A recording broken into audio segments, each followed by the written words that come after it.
Hello everyone, welcome to the Commerce JRF Adda platform. So this is Soumya Yadav here and I have qualified UGC NET JRF with 99.29 percentile in commerce. तो चलिए आज का session start करते हैं और आज के आपकी सेशन में बहुत अच्छा सेशन लेकर आई हूँ MCQs का। और जिन्होंने भी मेरी प्रीवियस क्लासेस ली होंगी या प्रीवियस मेरी क्लासेस आप देखिए, पहले मैंने कॉन्सेप्ट समझाया हुआ है, उसके बेसिस पे मैं ये क्वेश्चंस लेकर आई हूँ। तो जिन्होंने भी वो क्लासेस ली होगी या जो भी वो कॉन्सेप्ट जिनको आता होगा वही ये क्वेश्चंस कर सकते हैं। तो चलिए आज का सेशन स्टार्ट करते हैं। तो सबसे पहला क्वेश्चन आपकी स्क्रीन पे है, ये रहा आपका question, which one of the following determines the bank lending rate. काफी अच्छा क्वेश्चन है ये वैसे। Which of the following determines the bank lending rate. और मैं आपको फिर से, सेशन स्टार्ट हो चुका है तो मैं आपको एक चीज एडवाइस करूंगी कि आप लोग प्लीज कीवर्ड्स के थ्रू पढ़ना शुरू कर दीजिए अगर आप वाकई चाहते हैं कि आपका एग्जाम क्लियर हो। अगर आपने कीवर्ड से पढ़ना शुरू कर दीजिए, आप मानिएगा नहीं, आप में आप खुद आप चेंज देख सकते हो आपके अंदर कितना आ जाएगा। चलिए तो देखिए, सबसे पहला क्वेश्चन है, which one of the following determines the bank lending rate. तो चलिए कोई मुझे यहाँ पे ये देखिए, पहले तो कीवर्ड्स यहाँ पे कोई बताएगा। कीवर्ड आपका है बैंक लेंडिंग रेट। अब ये keyword government of India, state bank of India, RBI या फिर द प्रेसिडेंट ऑफ इंडिया। चलिए बताइए क्या हो सकता है इसमें से ऑप्शन। बहुत इजी है, जिनको आता होगा उनके लिए इजी होता है और जिनको नहीं आता उनके लिए तो ऑब्वियसली टफ होता है। बट ये चीज़ है कि जो कॉन्सेप्ट्स जिन्होंने पढ़े होंगे वो एमसीक्यू कर सकते हैं। देखिए एमसीक्यू रटने से नहीं होता है। अगर आपने सोचा एमसीक्यू मैंने रट लिया और मैं सॉल्व कर लूंगा, नहीं। अगर आपको कॉन्सेप्ट अच्छे से पता होगा ना तो उसमें चाहे कितना भी टफ एमसीक्यूज आ जाए आप लोग सॉल्व कर सकते हो। तो सबसे पहला आपका यहाँ पे है, which one of the following determines the bank lending rate.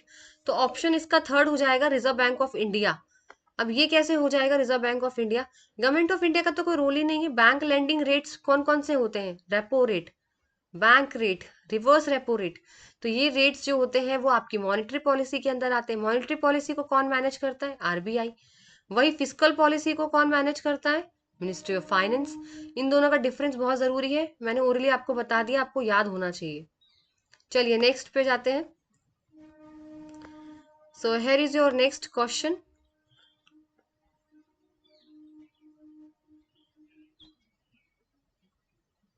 Fine, चलिए थोड़ा सा जूम कर देते हैं आपके लिए। चलिए नेक्स्ट क्वेश्चन पढ़िए।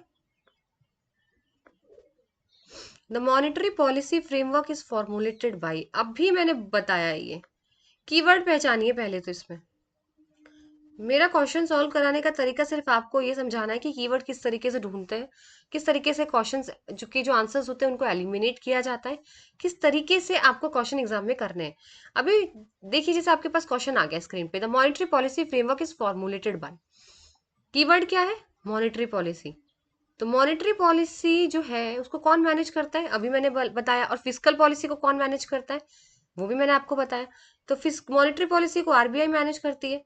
फिस्कल पॉलिसी अगर यहाँ पे आ जाता तो मिनिस्ट्री ऑफ फाइनेंस पे टिक लगा देते। हो गया आपका क्वेश्चन सॉल्व। और ये बिल्कुल मत सोचिएगा कि इजी क्वेश्चन है तो एग्जाम में नहीं आएगा। अभी अगर आप पीवाईक्यूज देखेंगे ना तो डायरेक्टली क्वेश्चन पूछे जा रहे हैं आप लोगों से वन लाइनर में, और इजी इजी से भी पूछे जाते हैं। देखिए क्वेश्चन का पैटर्न क्या होता है। क्वेश्चन का पैटर्न आपका होता है कि 10 to 20 क्वेश्चन जो है वो आपके इजी रखते हैं परसेंटेज, फिर मॉडरेट रखते हैं, फिर एकदम टफ लेवल पे आते हैं। इसके अकॉर्डिंग पेपर सेट होता है। इसलिए ये मत छोड़ दीजिएगा, क्या पता आप इजी गलत करके आ जाओ, क्योंकि बहुत बार ऐसा होता है कि जो इजी क्वेश्चन होता है वही हम ज्यादा गलत करके आते हैं। तो चलिए नेक्स्ट स्लाइड पे आते हैं। ओके, सो आपका नेक्स्ट क्वेश्चन ये रहा, और ये बहुत अच्छा क्वेश्चन है। डायरेक्ट क्वेश्चन पीवाईक्यू में आया हुआ है ये क्वेश्चन, इसलिए ये मत सोचिएगा कि क्वेश्चन आएगा नहीं एग्जाम में। एज इट इज मैं आपको दिखा सकती हूँ ऐसा क्वेश्चन, ठीक है। तो आपका क्वेश्चन है, dash is the rate at which the RBI of India lends money to the commercial bank. यानी कौन सा ऐसा रेट है जो आरबीआई जो है जब उधार देती है कमर्शियल बैंक्स को, पैसे जो देती है, उधार में पैसे दिए जाते हैं, तो वो कौन से रेट पे दिए जाते हैं। तो बताइए उसको, उस रेट को क्या बोला जाता है। फर्स्ट ऑप्शन आपका lending interest rate, second option आपका कैश रिजर्व रेशियो, थर्ड है आपका repo rate and fourth reverse repo rate. ये चारों चीजें मैं आपको प्रीवियस स्लाइड में पढ़ा चुकी हूँ, तो जिनको आता होगा वो इजिली लगा सकते हैं इसका आंसर क्या होगा। तो इसका आंसर आपका रेपो रेट होगा। रेपो रेट क्यों होगा? क्योंकि रेपो रेट ही वो रेट होता है जब आरबीआई उस रेट पे कमर्शियल बैंक्स को जो है वो उधार पे पैसे देती है। कैश रिजर्व रेशियो तो नहीं होता। कैश रिजर्व रेशियो क्या होता है? कैश रिजर्व रेशियो वो रिजर्व रेशियो होता है जहां पर जो बैंक्स होती हैं, शेड्यूल बैंक्स होती हैं, वो अपना मिनिमम परसेंटेज, अपना टाइम डिमांड का और लाइबिलिटीज का जो मिनिमम परसेंटेज होता है वो डिपॉजिट करती है आरबीआई के पास। ठीक है, उसको कैश रिजर्व रेशियो बोलते हैं। रेपो रेट के बाद है रिवर्स रेपो रेट। तो रिवर्स रेपो रेट वो रेट होता है उल्टा, इसका ऑपोजिट कर दीजिए, सबसे इजी है, ऑपोजिट कर दीजिए रेपो रेट का। रेपो रेट में आरबीआई उधार देती है कमर्शियल बैंक को, पर रिवर्स रेपो रेट में, सॉरी, कमर्शियल बैंक जो है वो उधार देती है आरबीआई को। ठीक है, बहुत इजी क्वेश्चन था, बट हाँ जिसको नहीं आता होगा उसके लिए थोड़ा सा हो सकता है। देखिए बेस स्ट्रांग करिए, बहुत जरूरी है बेस स्ट्रांग करना, नहीं तो क्वेश्चन सॉल्व करने का कोई फायदा नहीं है यहाँ पे। ठीक है, पहले टॉपिक्स को पढ़िए, कॉन्सेप्ट्स को पढ़िए, फिर क्वेश्चंस लगाइए। सो आपका नेक्स्ट क्वेश्चन आपके सामने है, which one of the following is the one of the open market operation by RBI या रिजर्व बैंक ऑफ इंडिया। सारे ऑप्शन सेम है, चलिए आप देखते हैं कौन इसको सॉल्व कर पाता है। क्योंकि इसमें सारे ऑप्शंस मैंने सेम इसलिए रखे हैं, तो यही तो कंफ्यूजन क्रिएट होगा ना। वन लाइनर क्वेश्चंस को क्यों टफ बोला जाता है? इसीलिए टफ बोला जाता है, अगर आपको आंसर होगा, आता होगा तो आप तुरंत लगा देंगे, नहीं आता होगा तो आप एलिमिनेट करके भी नहीं लगा सकते। तो चलिए आपके साथ मैं भी सॉल्व करती हूँ यहाँ पे क्वेश्चन। तो सबसे पहला यहाँ पे क्वेश्चन क्या है, ऑप्शन क्या है, sorry, buying and selling of bonds issued by the government, ये भी सेम है। Buying and selling of the bond issued by the commercial banks, only buying of bonds है और ओनली सेलिंग ऑफ बॉन्ड्स है। तो जैसा कि मैंने आपको बताया था ओपन मार्केट ऑपरेशन में, प्रीवियस आपके लेक्चर में मैंने बोला था कि जो ओपन मार्केट ऑपरेशंस होते हैं इसमें buying and selling of securities होती है, यानी दोनों चीजें होती हैं, बाइंग भी होती है और सेलिंग भी होती है, बेचना भी और खरीदना भी। तो यानी थर्ड ऑप्शन हो गया आपका रॉन्ग, क्योंकि इसमें तो सिर्फ ओनली बाइंग लिखा है और इसमें सिर्फ ओनली सेलिंग लिखा है। तो मैंने तो आपको बताया था कि दोनों चीजें होती हैं, बाइंग और सेलिंग दोनों चीजें होती हैं। ठीक है, तो ये तो आपने एलिमिनेट कर दिया। चलिए, वो तो आप ABCBCD वाला ऑप्शन तो है नहीं कि आप एलिमिनेट करके आंसर निकालोगे, आप कंफ्यूजन आता है फर्स्ट और सेकंड में। सब सेम ही तो दिया हुआ है यहाँ पे, क्या चेंज है? एक तो गवर्नमेंट है और एक कमर्शियल बैंक है। तो अगर आपको पता ही नहीं होगा कि ये किसके थ्रू होता है तो फिर आप टिक ही नहीं लगा सकते। तो इसका आंसर जो होगा वो ऑप्शन नंबर 1 होगा। यहाँ पे buying and selling of bonds या सिक्योरिटीज जो होती है वो इशूड बाय द गवर्नमेंट होती है, ना कि कमर्शियल बैंक्स। ठीक है, इस तरीके से आपको क्वेश्चन सॉल्व करना होता है। तो आया आप लोगों को समझ में? ऐसे ही आपको एग्जाम में वन लाइनर जो है ना आप लोग गलत कराते हो। चलिए नेक्स्ट पे आते हैं। नेक्स्ट क्वेश्चन आपका सीआरआर पे है, जो अभी मैंने अभी थोड़ी देर पहले ही बताया है कि CRR is the percentage, minimum percentage होता है commercial banks total deposit and they must keep with, कहाँ पे डिपॉजिट करते हैं? अभी बताया था, किसके पास डिपॉजिट करते हैं? कमर्शियल बैंक्स के पास। अच्छा एक बात बताइए, कमर्शियल बैंक होगी तो वो क्या कमर्शियल बैंक के पास साथ ही करेगी? देखो हो भी सकता है, हो सकता है, ये भी मैं आपको बताऊंगी कि कमर्शियल बैंक अपने पास भी रख सकती है। ठीक है, या गवर्नमेंट ऑफ इंडिया या फिर आरबीआई या फिर स्टॉक एक्सचेंज। तो आंसर ऑब्वियसली से आरबीआई इसका होगा। मैं ज्यादा इसको नहीं इतना खींचूंगी क्वेश्चन को, क्योंकि देखिए यहाँ पर मैंने आपको बताया था सीआरआर जो होता है वो मिनिमम परसेंटेज होता है, कमर्शियल बैंक को डिपॉजिट करना पड़ता है। किसके पास डिपॉजिट करते हैं? आरबीआई के पास डिपॉजिट करते हैं। किस फॉर्म में करते हैं ये कोई बताएगा? ये हमेशा कैश के फॉर्म में होता है। किस फॉर्म में होता है? कैश के फॉर्म में। ठीक है, कैश के फॉर्म में यहाँ पर जो है वो आपको डिपॉजिट करना होता है कमर्शियल बैंक को। समझ में आया? अब मैंने कहा था ना कि कमर्शियल बैंक के पास भी तो डिपॉजिट रख सकती है, अपने पास क्यों नहीं रख सकती? रख सकती है, अगर वो सीआरआर की जगह पे आपका एसएलआर होता तो। क्या होता? SLR, statutory reserve liquidity ratio. ठीक है, अगर एसएलआर दिया होता ना यहाँ पे तो आप क्या बोलते? कमर्शियल बैंक की, क्योंकि एसएलआर जो होता है ना वो भी सेम होता है, बट वो डिपॉजिट आरबीआई के पास नहीं करते, वो करते हैं डिपॉजिट अपने पास ही खुद ही।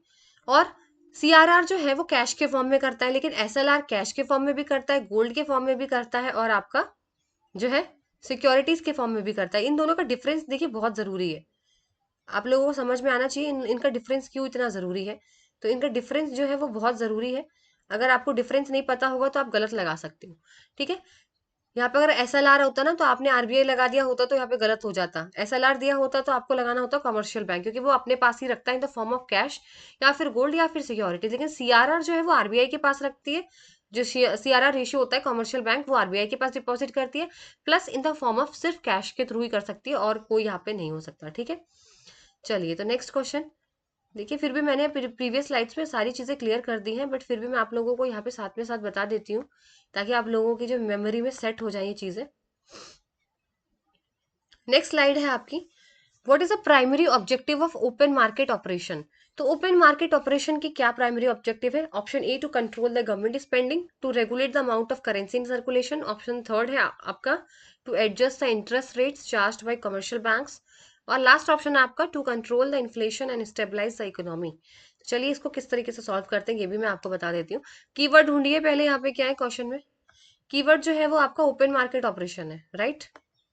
ओपन मार्केट ऑपरेशन किसके अंदर आता है? मॉनेटरी पॉलिसी के अंदर आता है मैम। चलिए तो आपने बता दिया मैम को कि ओपन मार्केट ऑपरेशन आपका मॉनेटरी पॉलिसी में आता है। चलिए ये भी बता दीजिए कि मैम ये ओपन मार्केट ऑपरेशन जो है वो मॉनेटरी पॉलिसी में तो आता है, पर कौन से इंस्ट्रूमेंट में आता है? क्वांटिटेटिव या क्वालिटेटिव? डायरेक्ट क्वेश्चन यहाँ से आएगा एग्जाम में कि what are the quantitative instruments of monetary policy, what are the qualitative. Previous slides में पढ़ा चुके हैं, आप जाके देख सकते हैं। तो ये आपका क्वांटिटेटिव के अंदर आता है, क्वांटिटेटिव के अंदर आता है, ओके मैम, क्वालिटेटिव के अंदर आता है। अब आप बताएंगे इसका काम क्या होगा। तो चलिए ऑप्शन से एलिमिनेट करके देखते। पहला है गवर्नमेंट स्पेंडिंग, ये है इसका कीवर्ड, और ये कीवर्ड किसका है? फिस्कल पॉलिसी का। तो गलत हो गया आंसर। चलिए एक तो हमने एलिमिनेट कर दिया, ये तो मॉनेटरी पॉलिसी का है ही नहीं, तो फिस्कल का है, ठीक है। सेकंड आते हैं, to adjust the interest rates. Interest rate के लिए हम लोग क्या ओपन मार्केट यूज करते हैं? इंटरेस्ट रेट के लिए तो हम लोग बैंक रेट यूज करते हैं। रेट्स आपने भी बताया मैंने, repo rate, bank rate, reverse repo rate, वही तो इंटरेस्ट रेट्स होते हैं। ये भी नहीं है ma'am. Sir amount of currency in circulation, क्या ये ओपन मार्केट ऑपरेशन करता है? इसके लिए तो मैम आपने बताया हुआ है CRR रेशियोज है, CRR SLR, यही तो रेगुलेट करते हैं amount of currency in circulation. क्या बचा? कंट्रोल इन्फ्लेशन, ये रहा आपका कीवर्ड इन्फ्लेशन। महंगाई को जो कंट्रोल करती है वो मॉनेटरी पॉलिसी कंट्रोल करती है, ठीक है। अब देखिए ये मॉनेटरी पॉलिसी के कीवर्ड्स थे, currency in circulation, interest rate और इन्फ्लेशन। ये तीनों ही मॉनेटरी पॉलिसी हैं बेटा, ये याद रखिएगा। ये तीनों ही आपकी मॉनेटरी पॉलिसीज हैं।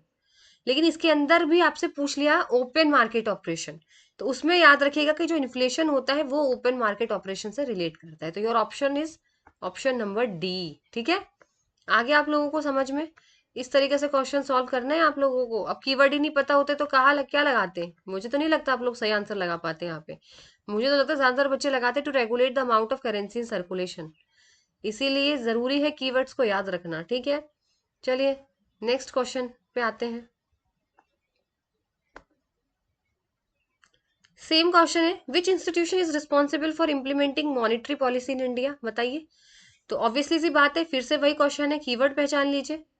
कीवर्ड है आपका मॉनेटरी पॉलिसी। मॉनेटरी पॉलिसी सीधे डायरेक्ट कनेक्ट करता है RBI से। हो गया खत्म यहीं पे क्वेश्चन। हमने तो ऑप्शन भी नहीं पढ़ा मैम, हमने तो देखा भी नहीं, और बाकी ऑप्शन क्या थे? तो option number C is your correct answer. चलिए नेक्स्ट चलते हैं। नेक्स्ट लास्ट क्वेश्चन है ये आपके सामने। तो क्वेश्चन मेरी तरह सॉल्व करिएंगे तो मजा आएगा करने में आप लोगों को भी। तो which of the following is the primary goal of fiscal policy. Question में क्या कीवर्ड है पहले आप ये ढूंढिए। क्वेश्चन में मैम फिस्कल पॉलिसी के बारे में पूछा गया है, तो चलिए फिस्कल पॉलिसी के बारे में आपसे पूछा गया है, ये भी बहुत अच्छी बात है। तो कीवर्ड यहाँ पे फर्स्ट आते हैं ऑप्शन में। इन्फ्लेशन किस में आता है बेटा? अभी बताया था, इन्फ्लेशन जो है वो आपका मॉनेटरी पॉलिसी है, तो फिस्कल से कोई मतलब ही नहीं हुआ। मनी सप्लाई अभी बताया, इंटरेस्ट रेट ये भी मॉनेटरी पॉलिसी में आता है मैम, तो ये भी रॉन्ग हो गया। फॉरेन एक्सचेंज रिजर्व ये भी मैम मॉनेटरी पॉलिसी में ही आता है। बचा क्या है? Government spending. अब ये जो कीवर्ड है गवर्नमेंट स्पेंडिंग, और ये जो कीवर्ड है आपका टैक्सेशन, ये आपके फिस्कल पॉलिसी के कीवर्ड्स हैं। तुरंत इसको टिक लगा दीजिए। So your answer is answer number B, this is your correct answer. खत्म question, within 10 second solve हो गए क्वेश्चन। कॉन्सेप्ट नहीं पढ़े होंगे, कहीं से भी घुमा फिरा के क्वेश्चन आ जाए, कीवर्ड ढूंढो और टिक लगाओ। करके देखिए एक बार, ये आप अप्लाई करिए अपने ऊपर, फिर देखिए कैसे आपका नेट और JRF क्लियर नहीं होता है। तो ये बहुत ज़रूरी है, अपने पढ़ने के तरीके में चेंज लाइए, हार्ड वर्क नहीं स्मार्ट वर्क करिए। और ये मिस्टेक्स आई नो स्टार्टिंग में बहुत लोग करते हैं, मैंने भी की है। पढ़ने का तरीका आपको बदलना पड़ेगा अगर आपको क्लियर करना होगा। ये चीज़ें जितनी जल्दी समझ में आ जाए बहुत ज़रूरी है। कीवर्ड्स बहुत ज़्यादा इंपॉर्टेंट रोल यहाँ पे रोल प्ले करते हैं आपके। तो कीवर्ड्स पहचानिए, क्वेश्चन में भी आंसर में भी, और आंसर लगाइए। चलिए तो जिनको भी मेरा सेशन अच्छा लगता है, चैनल को प्लीज़ सब्सक्राइब ज़रूर कर दीजिए, लाइक शेयर करिए। और जो भी चाहते हैं जून 2025 कॉमर्स की प्रिपरेशन करना, तो वो मेरे चैनल से कनेक्ट कर सकते हैं, मुझसे कनेक्ट कर सकते हैं, और कमेंट सेक्शन में प्लीज़ ज़रूर बताइएगा कि आपको सेशन कैसा लगा। चलिए तब तक मिलते हैं नेक्स्ट सेशन में। आपके लिए आगे भी मैं एमसीक्यूज लेकर आने वाली हूँ नेक्स्ट सेशन में, तो कनेक्ट रहिए मुझसे और चैनल को सब्सक्राइब ज़रूर करिए। मिलते हैं नेक्स्ट सेशन में।